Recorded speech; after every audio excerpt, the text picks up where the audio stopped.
Bon dimanche à vous, chers téléspectateurs de la Première TV. Voici votre édition et on commence par l'alerte à Luhago.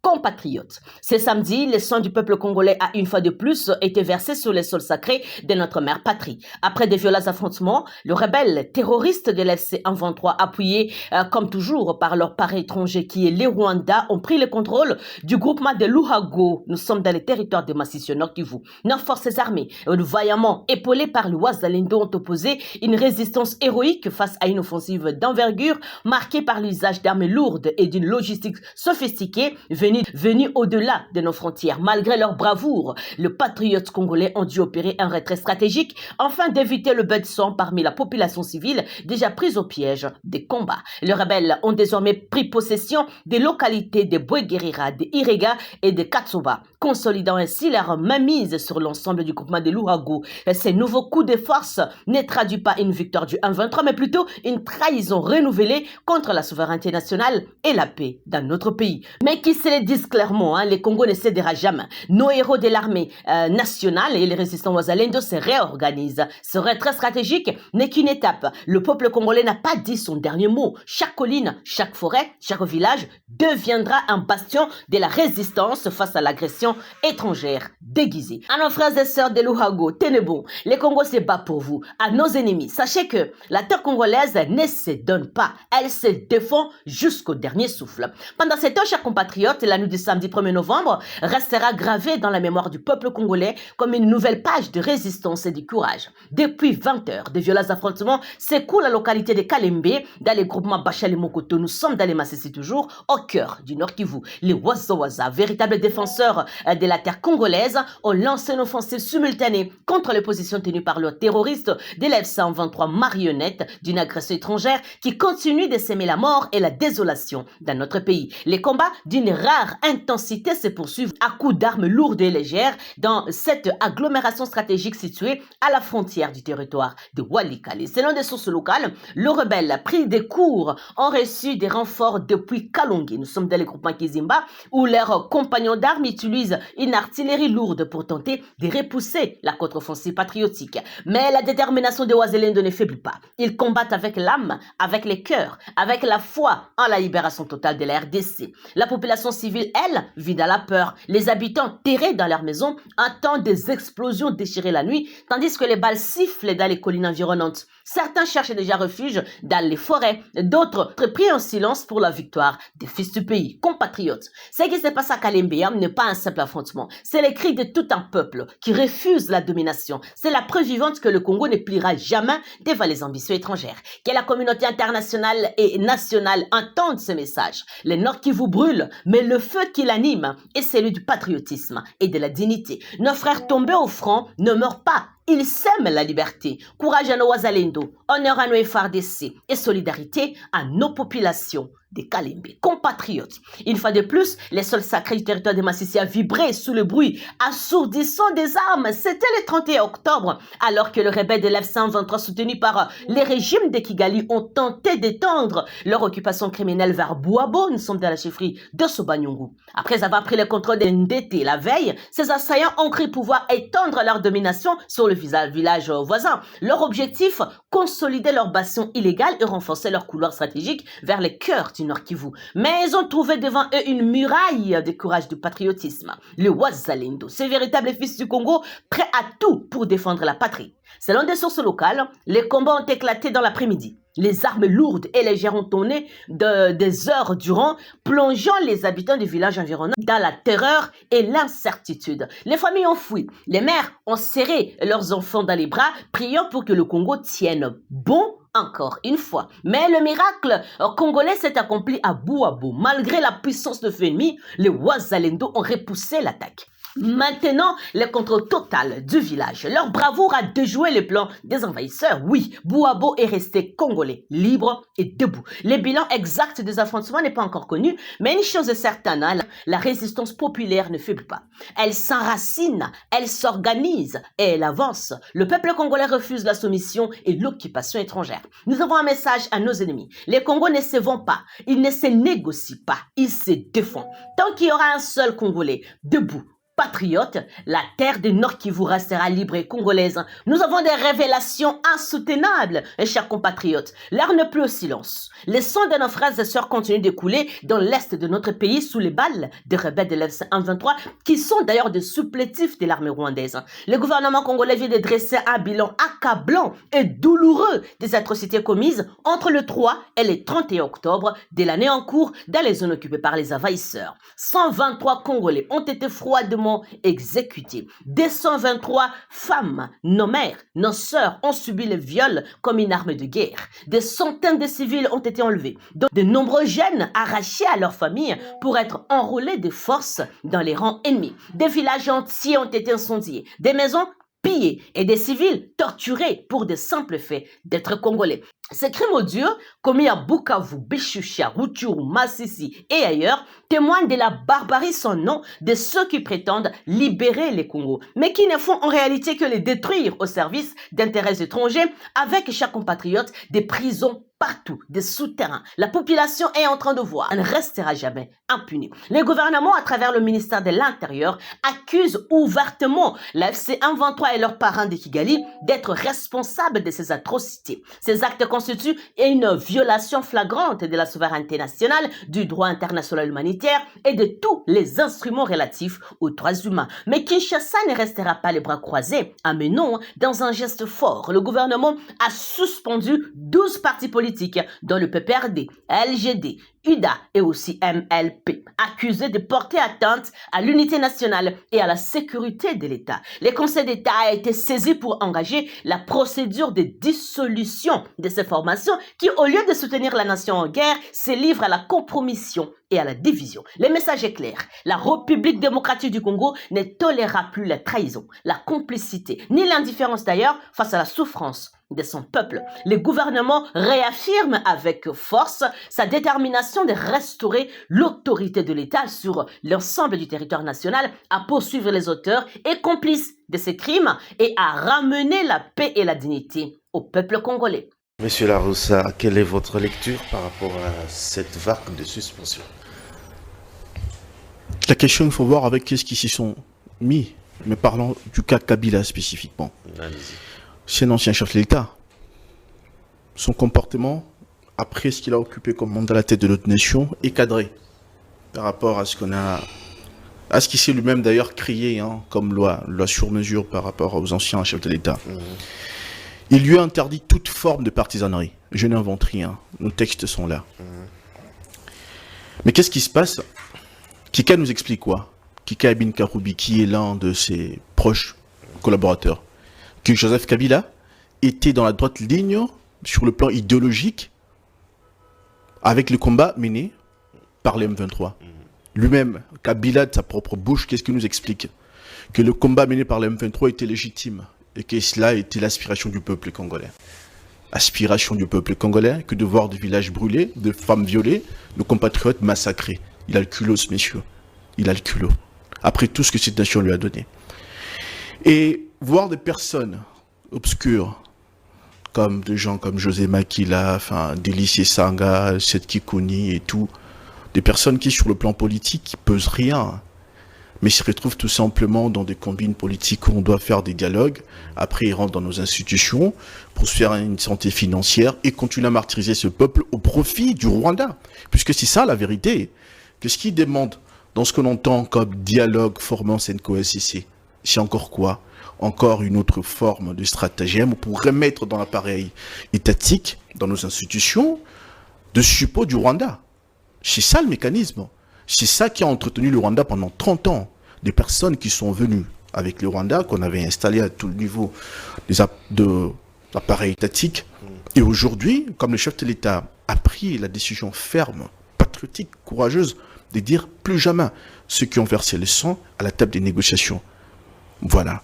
C'est ça la vraie question. Donc, tous ceux, et là, ils Compatriotes, l'heure est à l'unité, à la vigilance et à la résistance. Nous ne devons plus céder un seul maître de notre terre à ceux qui sèment la mort et la division. Nos armes doivent se transformer en courage. Nos larmes doivent se transformer en courage. Nos douleurs en patriotisme. Les Congolais se relèvera parce que le peuple congolais est plus fort que la haine, plus grand que la guerre et plus digne que ses bourreaux. Peuple congolais.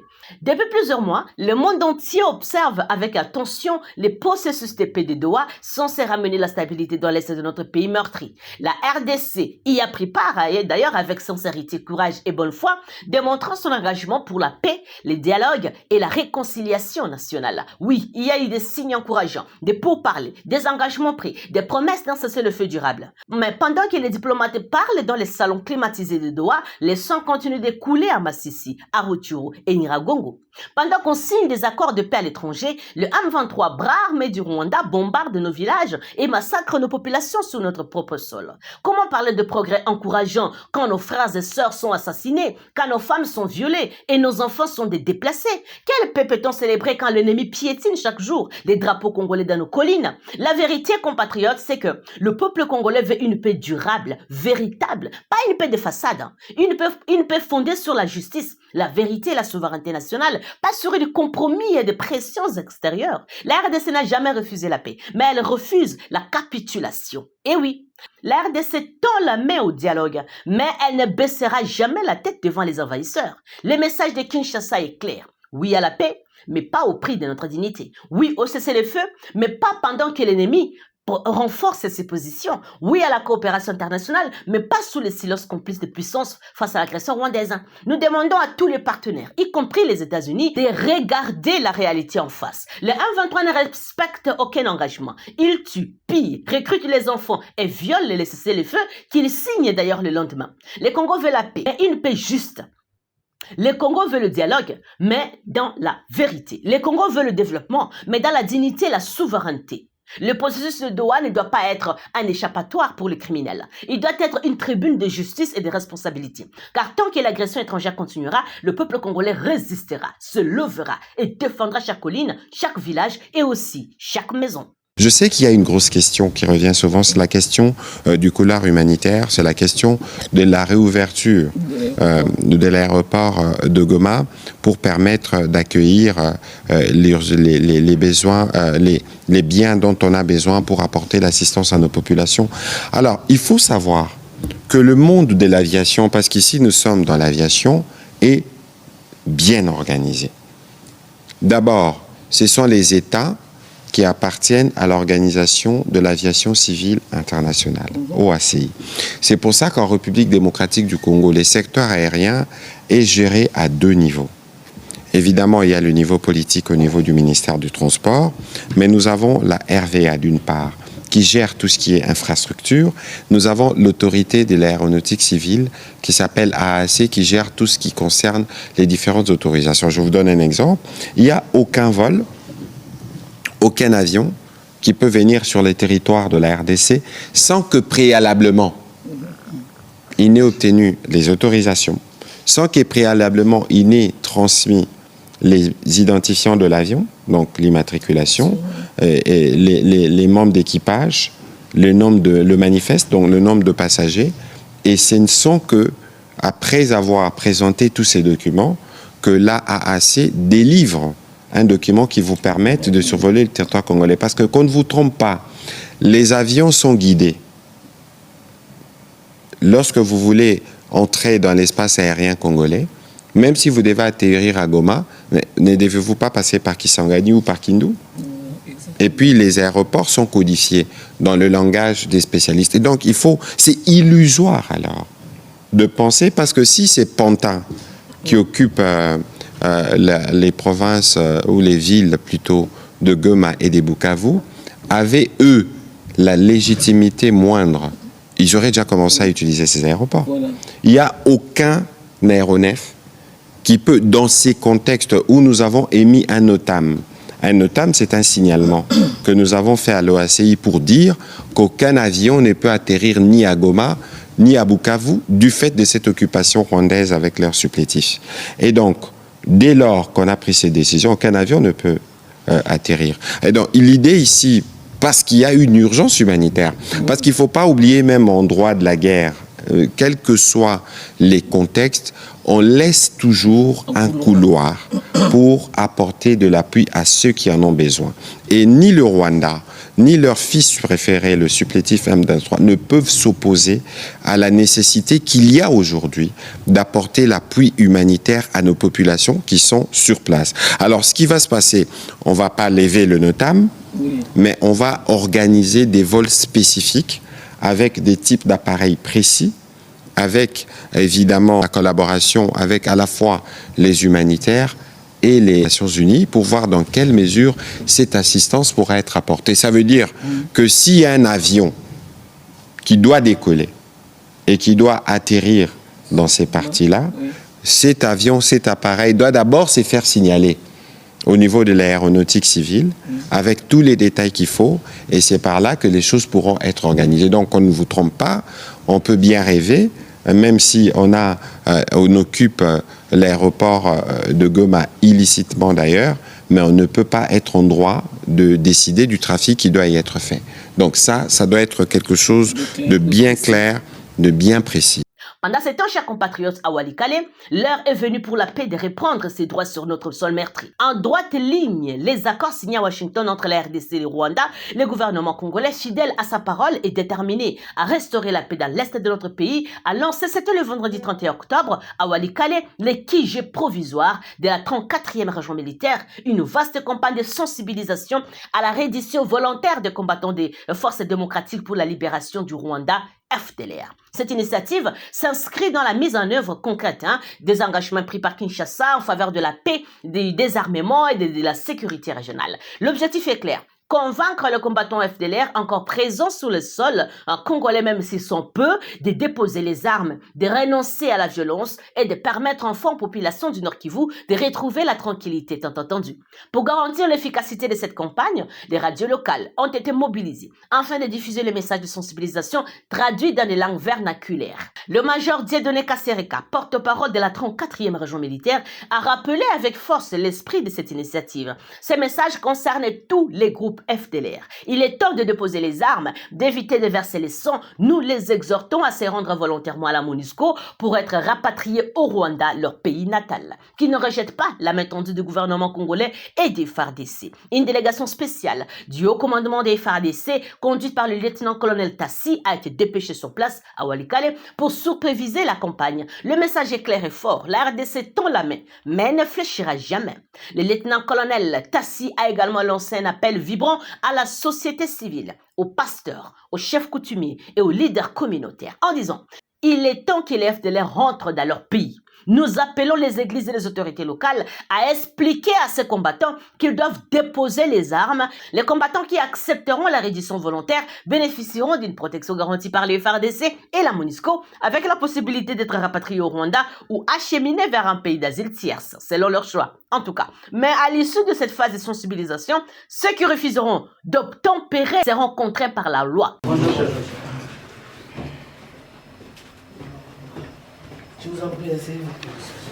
Le chef de parquet de 5 territoires de l'Ituri ainsi que les procureurs près le tribunal de grande instance de Bunia ont été rappelés ce samedi à l'obligation de respecter scrupuleusement certaines procédures dans l'exercice de leurs fonctions. Il s'agit notamment de la détention préventive, de l'assainissement, du climat des affaires et de la tenue du registre d'instruction. Ce rappel a été formulé par Madame Edoxy Masouama, procureure générale près la cour d'appel de l'Ituri au cours d'une réunion de service. Ces instructions émanant du procureur général près la cour de cassation, Firmin Vondé, ne doivent souffrir d'aucune faille dans cette province confrontée à une criminalité élevée, a souligné le chef des parquets du Romo à l'issue de cette séance de travail.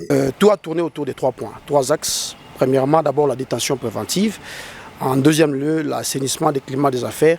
Et en troisième lieu, l'instruction de dossiers RI.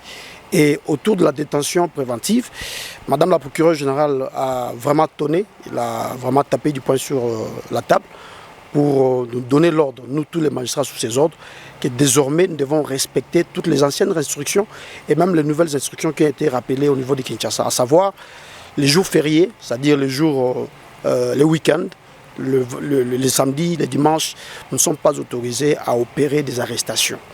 Sauf peut-être au cas par cas pour des faits antérieurs ou soit pour des faits un peu graves. Notons que cette rencontre initiée par la haute autorité judiciaire de cette partie du pays visait à sensibiliser le magistrat à un changement de mentalité en faveur d'une justice crédible, indépendante et conforme aux attentes du peuple. Une vision portée par le chef de l'État, Félix Antoine Tshisekedi Tshilombo, dans le cadre de la réforme du système judiciaire en République démocratique du Congo. Yewana gouverneur Obakolobela Luboya Kashama. Akisa photo na bato musu bakoyeba te. Alaka na première zone de défense awa. Si balongoli ba ekotinda ekuna Luboya Kashama. Na mona ka etant on a gagné en 2022. État de siège ba na 2022. 2021 na Covid. Ouais. Dans la Covid yo kinako. C'est quoi le na yawana na ekokutana na engambe mobali oyo mpona koloba elombe kaka te na engambe po aza mpe molai na nzoto Luboya Kashama bato bapesaki chance mingi te. Les gens n'ont pas cru à ce monsieur quand il a commencé, lorsqu'il a été nommé le rôle à gouverneur pour l'état de siège, il a été taxé de tout le monde, humilié, insulté. Mingi na ba politique ya Ituri bato balinga ko pesa même confiance à Tabokete.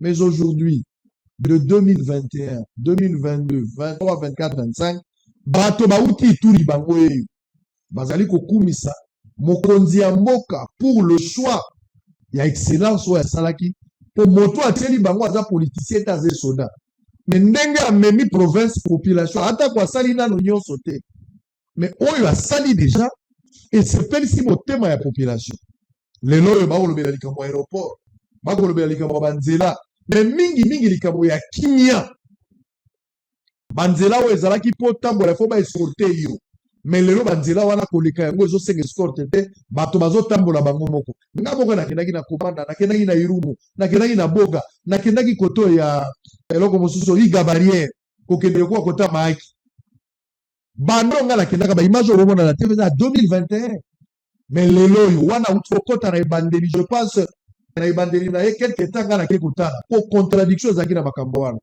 mais lelo naza na esengo peuple andimaka moto te andimaka Luboya te mais lelo oyo bandimi Luboya balobi te général likolo na yo mokonzi ya mboka andimaka yo biso mpe tondimi yo mpo mosala emonani. Je pense que nde nalobaka soda leki civil na série na mama mosusu soda lekaka civil na série tala gouverneur oyo botongaki moto bomonaki pamba libango boyingaki bonéglige yango nde esimi ndako soko okwei likolo na mpe kobukana me soki yango emateli yo kokwea putulu. Donc aujourd'hui je ne peux que féliciter le général Luboya Kashama, mais féliciter également basoda nyonso babundi pembeni na ye et la population oyo bandimi ye accompagner ye parce que tu ne peux pas diriger les gens au bandimi yo. C'est parce qu'il y a eu aussi l'accompagnement, la complicité. Na ba mouvement autodéfense nyonso ba oyo pe ba yoki ndela ya mokonzi ya mboka bango pe bandimi bazongi na vrai sens ya vie ba comprendre qu'ils sont patriotes sous le leadership de Félix Tshisekedi. Mais commandement oyo bapesi awa Luboya Kashama exécuté yango fidèlement. Encore une fois mon général, avec tout honneur et considération en direct na ba jeune ba uti Ituri Bosolo télévision to pesi yo sincèrement félicitations et merci pour la sens et patriotisme. Malgré ma bébé sa réputation donc à la mingi awa tango yakawa na Kinshasa les gens voulaient colporter sur toi. On a dit deux choses. À Salibo, général à Salibo, à Koropakaye, tout ça c'était de la manipulation, du poison rwandais. C'était aussi du poison ougandais. Mais aujourd'hui, on se rend compte que pour Tigalaki droit, Makamo le baka n'a yango de ça. Pour le baki même $1 il y a l'État au Zimbabwe. Et aujourd'hui au Simbité, mais peuple a comme une sourire. Soldat, peuple, c'est moi la peuple. Pourquoi ne pas aimer Luboya Kashama, que Dieu vous donne encore une longue vie et continuez à servir le peuple. À n'importe quel prix, mon général, servez ce peuple-là. Récompense ces alliés pour des futures générations. Yo akange kwenu. Kombo nani? Jenny. Jenny. Upande faina quartier 3. Na quartier 3. Bakange kwenu. Bakanga biso to botole masa mo moto. Botole moto. Yo kombo nani? Ili. Kelly. Eli. Eli. Ofande. Quartier 3. Quartier 3 njini. Wakange pone. Wakanga pon botele moto. Botela moto. Yo, kombo na yo. Kombo na nga Fulgence. Fulgence. Wakanga pona rankina mwana 4 na 3 akufa bamasana mtu babuma na. Kombo na nani? Mwana wa ba de shaka. Odon. Odon. Ah. Bana beta Odon. bamasana nga Joël na Geita d'aba qui na prison. Il faut ça qui on a. Na prison ça bitumba to zala bitumba bena bene. Bon ya changer bwana. Ya changer na to espoka to tambula na ba vie. Ba vie nani? Limome na Mike. Ba ina da bi prison. Oyebi obota ki moi si ya camiste ya ni ya cameraman. Ya moi ça cameraman ni na yebi mais d'ailleurs to sumele téléphone na mo. Nani na mongo na yebi jamais malgré tout yende mo mutambo na insulter. Bon, ce que j'ai peur, on a ceux qui font officier, on a outé des sites, on a qui n'a pas. J'ai peur, on a la version, on va grand frère, on a, mon l'air qui n'a pas prison. Ne va s'en abattre, on a besoin d'aller, moi, bah, garde l'esprit côté n'a pas bête, tout le monde en a insulté, donc, mon aïe, position à bango exact. Moi, ben, a besoin de vérifier dans le courant, bon, mais là, tu peux n'a pas vous faire, tu n'as pas une sima mundu qui n'a pas que. Na moi, on a coupé na 4 salaki. Exact, tu m'as dit. Exact, tu m'as dit. Vous avez Kirini. Monsieur doit bana 3. Kirini côté na biso ya Russie. Russie hein. Yo. Comment on a Chagal père. Fond Maviokele. Moto longola moto na balabala. Kange poni. Moto kaliba bi nga kutana wanda kwa kana yibash. Bakoselio. Kibakosena bangonga timu. Ba chez eux. Ba chez eux na ya kuna na se na lwe mwana nga basi. Bezalaki na banani. Ajana ba pichina ngamo ba mikimi. Tanga ba kombo. Kuna wanataka kwa basidu la joie na marina hiyo zane Kirini. Kitina kiga ba pisha mikimi kitambo. Na goye bango kala mingi ko. Merci bien. Alors, l'une de mes plus grandes satisfactions en tant que directeur général de la CENSAP, c'est de pouvoir participer à l'effort national de redressement de l'administration publique dans notre pays. Pour voir les services de sécurité sociale qui manquaient cruellement aux agents publics de l'État est un honneur pour la jeune caisse que je dirige. Et aujourd'hui, avec l'opérationnalisation des activités lancées par l'autorité de tutelle, le vice-premier ministre, son Excellence Jean-Pierre Bien, il s'agit d'une étape décisive qui marque la décentralisation des services de la CENSAP ici à Kikwit. J'aimerais rappeler l'une des orientations formulée par le timonier de la justice sociale, le président de la République, son Excellence Félix Antoine Tshisekedi, devant les deux chambres réunies en Congrès en 2022, je cite: je ne saurais passer sous silence cette énième mesure appelée à soulager les pensionnés de l'État. Il s'agit de l'extension de la Caisse nationale de sécurité sociale des agents publics de l'État à l'ensemble des provinces et à l'ensemble des catégories qui hier en étaient exclues. Et bien aujourd'hui, le vœu de la plus haute autorité du pays vient de s'accomplir. Les orientations de l'autorité des tutelles ont été exécutées sans faille. Merci beaucoup.